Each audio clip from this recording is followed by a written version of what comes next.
Story 1: The Couch. I was a young woman, excited to move into my new apartment. Looking for furniture on Craigslist, I stumbled upon a seemingly perfect couch at a bargain price. The pictures were enticing, but the seller's email address removed, sent shivers down my spine. Ignoring the red flag, I emailed him, and he responded instantly, eager to close the deal. He requested my address, which made me deeply uncomfortable. Suggesting to meet at his place, he persisted on coming to mine. Unease gnawed at me, and I stopped responding. A day later, he emailed again, providing his address. Driven by curiosity and the potential steal, I ventured to his house. It was noticeably smaller than the others on the block, and the man who answered the door, a middle-aged man in a baseball cap, exuded an unsettling aura.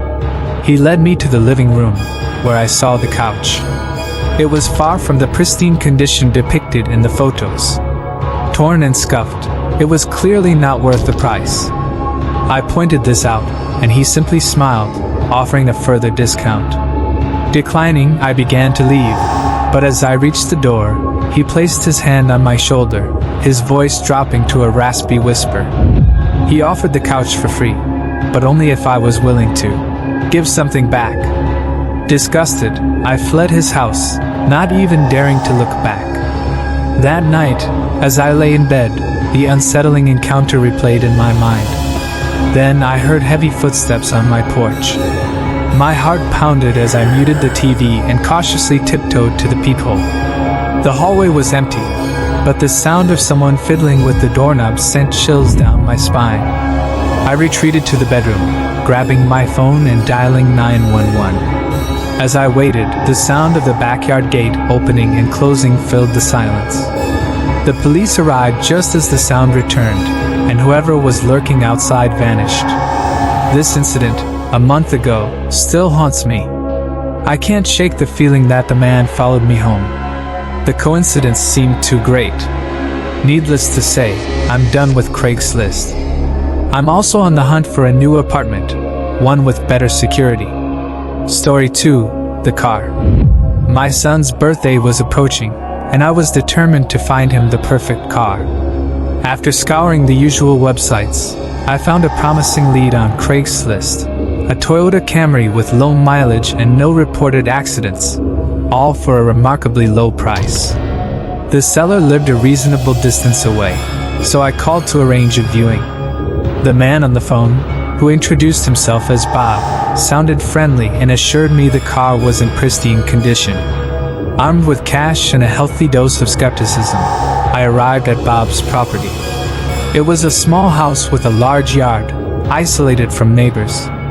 The garage door was open, but the space was empty except for a jumble of car parts.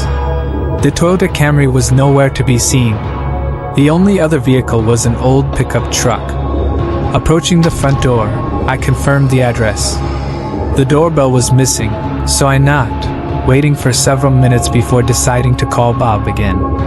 The phone rang inside the house, adding to the confusion. Why wouldn't he answer if he was home? Determined to get to the bottom of this, I peeked through a window. The interior was dark, revealing only a dimly lit dining room set. But across the room, a figure stood motionless at the back door, staring out. Assuming it was Bob, I tapped on the window, but the figure remained unmoved. The backyard was accessible, lacking a gate or fence. This wasn't a rural area, so I cautiously walked around the house. As I neared the back door, a horrifying realization struck me. The figure wasn't a living person, it was a taxidermied human being, frozen in a state of perpetual vigilance. Terror surged through me. I sprinted back to my car, glancing back one last time. The blinds on the window I'd peeked through were now shut, but two of them were bent outwards, indicating someone had been watching me. The whole situation reeked of something sinister. The car parts, the missing Toyota, the taxidermy figure, it all pointed to a disturbing truth. This wasn't a genuine car sale.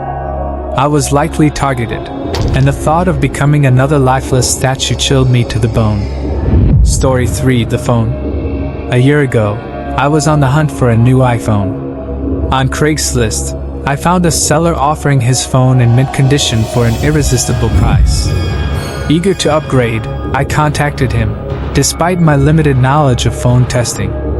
My tech-savvy brother accompanied me to the meeting, scheduled for a late-night rendezvous at a Dunkin' Donuts parking lot. Two large, intimidating figures emerged from a black Honda Civic and approached us. One showed me the phone, which appeared flawless. My brother swapped our SIM cards and confirmed its functionality. The seller then demanded more money than initially agreed upon. I lied about having less cash, but he seemed displeased. I knew I'd reached my limit and wouldn't budge. We paid the man, and he and his buddy returned to their car. We got into ours, and I tested the phone, calling my girlfriend. My brother commented on the two men lingering in the parking lot, but I brushed it off. As I pulled out, the Honda Civic followed suit, mirroring our every move. My brother urged me to pull over, but I sensed trouble brewing. The men were clearly looking for an opportunity. I resorted to risky maneuvers to lose them, weaving through traffic and speeding through intersections. It worked, they didn't follow. Relief washed over me as we reached home, but my heart still pounded from the adrenaline rush. Later that night, as I fiddled with the phone settings, the sound of car doors slamming shut jolted me awake. Peeking out the window, I saw the black Honda Civic parked across the street. My blood ran cold. They were likely already halfway to our door. I woke my dad and explained the situation. Armed with a baseball bat, he crouched behind the front door. A loud knock shattered the silence, followed by a chilling threat from one of the men. They claimed to have a gun and would shoot the lock if we didn't open up. Panic surged through me as I dialed Joe, our police officer friend who lived nearby. He assured us he was on his way and instructed us to stay hidden. Then, the sound of a silenced gunshot pierced the night. My heart lurched. I peeked over, seeing a bullet hole inches from my dad's head in the door. He scrambled away as we all listened intently. Joe's voice boomed outside, demanding the men drop their weapons. My dad joined Joe outside, and the men were apprehended. This was the most terrifying day of my life, but also the most grateful. Joe's swift action saved us from a potentially disastrous situation.